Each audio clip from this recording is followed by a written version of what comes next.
Now let's look at workbook page 88, question 3. Let me go through. So this question over here is similar to your example 3 in your textbook. So let's do a quick recap. Also similar to the previous question, because they are talking about rectangle also. So in this case, we're exploring the property of the diagonal of a rectangle. So they say that rectangle ABCD is shown here, and the diagonal of the rectangle intersect at E. So this means, right, whenever you talk about diagonals, the first thing that will come to your mind will be that diagonal of rectangle or any diagonal, right? You need to question yourself, do they bisect each other? Means divide into like two equal parts, and is the diagonal equal in length? So these are the two questions you need to have in mind whenever they talk about diagonals of any quadrilateral. So in this case, this one is the diagonal of a rectangle. So for the diagonal of rectangle, we know that they bisect each other and both diagonal are equal in length. So in this case, since we know that they bisect each other and both diagonal are equal in length, right, we can draw a conclusion that AE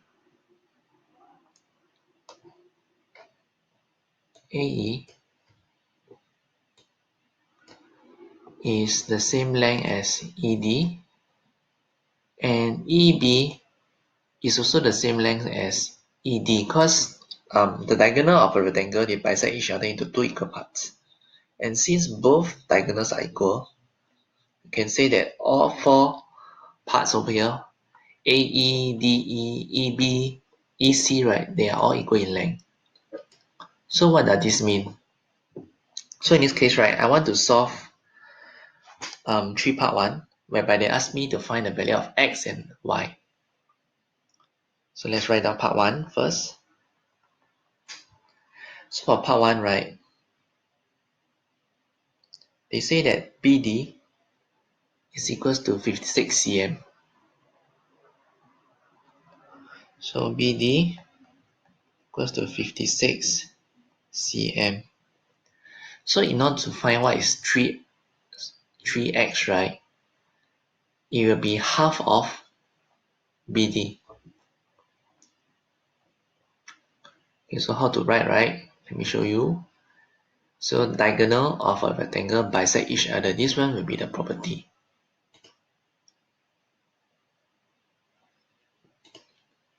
So let me write it down.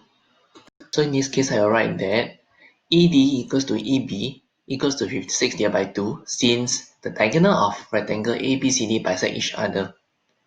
So now I'm like teaching you all the tips whenever you meet any keywords and how to link to the concepts. So in this case, I can say that 3x equals to 4y equals to 28 cm. So in this case, you can break up the equations into two parts. So is 3x equals to 28 cm, and x will be equals to 28 divided by 3. So in this case, 28 divided by 3 will be 9 whole and 1 whole and 1/3 cm. So the next one, 4y is equals to 28 cm. So y will be equals to 7 cm, because you're dividing both sides by 4. So this one is your x and y. So now, moving on to part 2.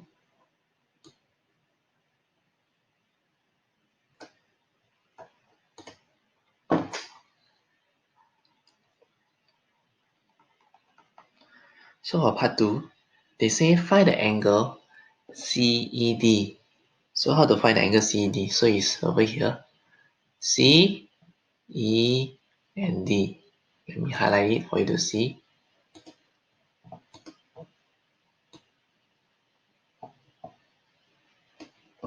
Okay, so for angle CED, it will be this part over here.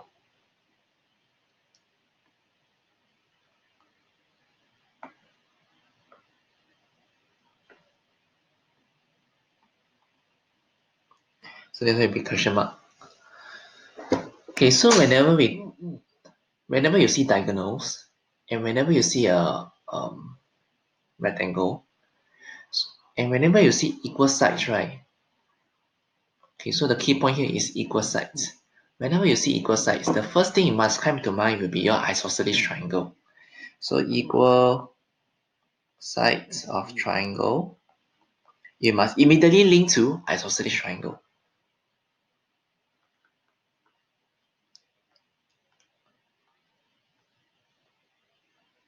So must link to isosceles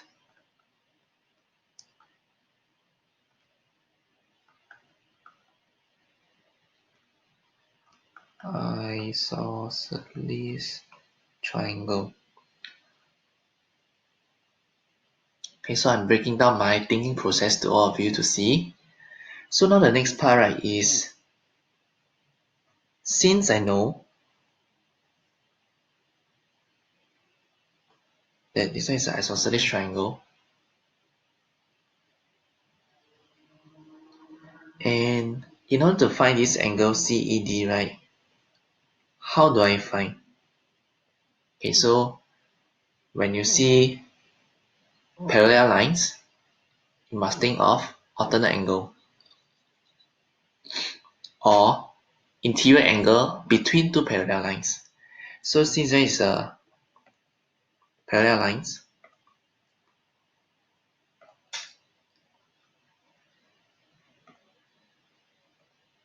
okay, let me annotate it.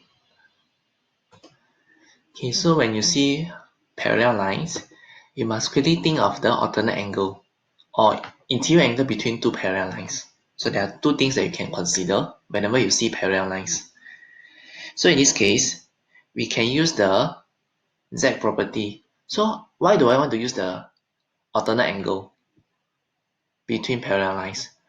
Because I know that this green triangle here is an isosceles triangle, and in order to find what is this angle in the middle, I first need to know what are the two angles at the two base angles of an isosceles triangle. So how to find the two base angle of an isosceles triangle? I have to work backwards. Let's see that here is 33 degree. So whenever you do this type of questions, you need to start to like think backwards. So that's what I'm doing here. So I want to get this angle CED here, CED. And before I can get that, I see that this one is an isosceles triangle. So anything related to triangle, you will try to like link to sum of triangles, sum of angles in the triangles that add up to 180 degree. And after that, since I need at least two of the angles in a triangle, so I must think like, how do I get the two other angles? So in this case, right, this one is a isosceles triangle, means these two angles, they are the same. So how do I get these two angles right? I keep on looking for like other clues whether there are like alternate angles and stuff. And I found it because there are parallel lines. So this is how I like work through the process. I keep on like target at what I want to find. After that I work backwards on like finding what are the information that I need to have. Okay, so let me show you the backward process. So in order to find angle CED, I need to know what is my angle CDE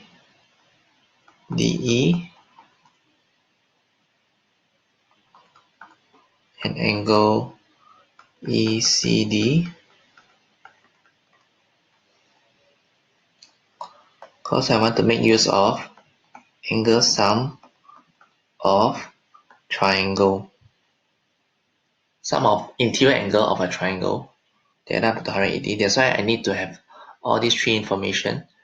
So in order to have the last information here, I first need to work backwards to find CDE and ECD.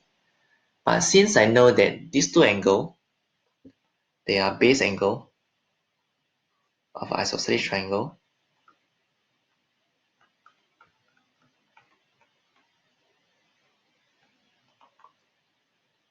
this means that angle CDE will be equals to angle ECD. So now I work backwards. How to find at least one of them? So I notice that there are parallel lines.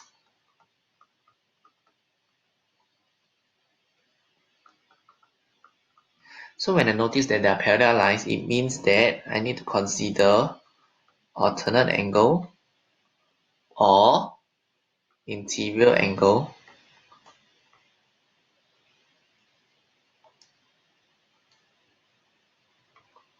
between two parallel lines. So in this case, right, since I have information about the alternate angle, which is angle BAC equals to 33 degrees, so I will go on to this path.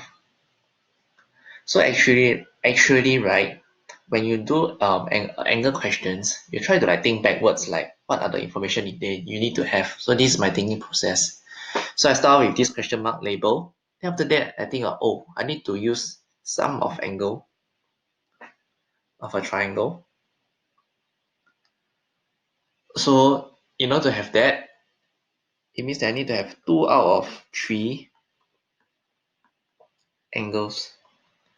That means I need to obtain at least I need to obtain 2 out of the 3 angles in a triangle. So how do I get that? I look further and realize that, oh, they have equal sides.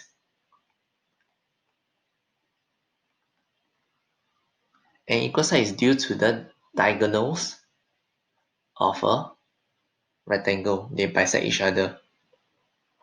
So equal side means ED equals to EC. This one is what we established earlier. So this is my thinking process. So now, right, once you have worked out your plan, now it's time for you to do out your working.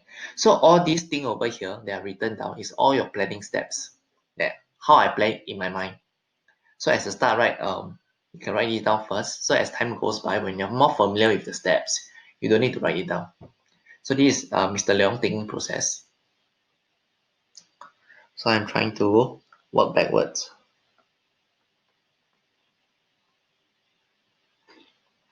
Okay, so now in order to show your steps, right, it will be for you to work forward.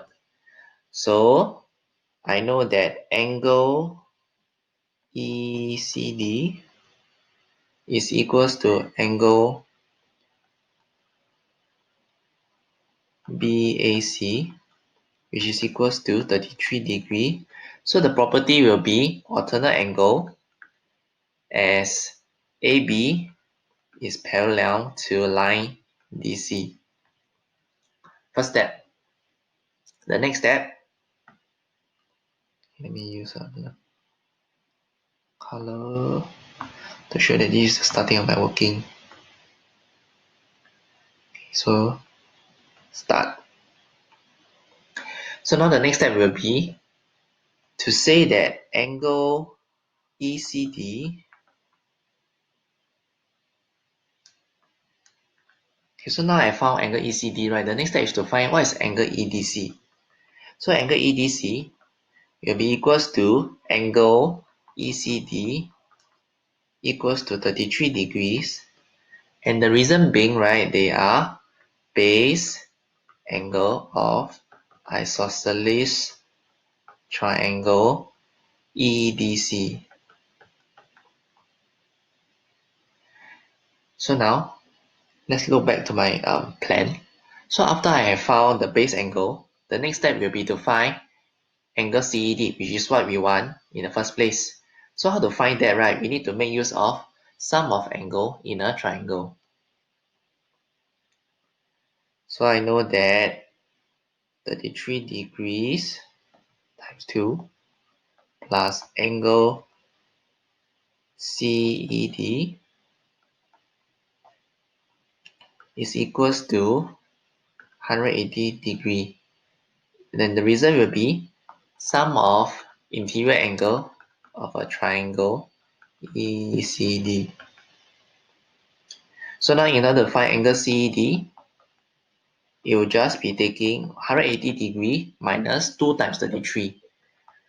So in this case, it will be 180 minus 66 degree. My answer will be 114 degree. And that's it. This will be my answer.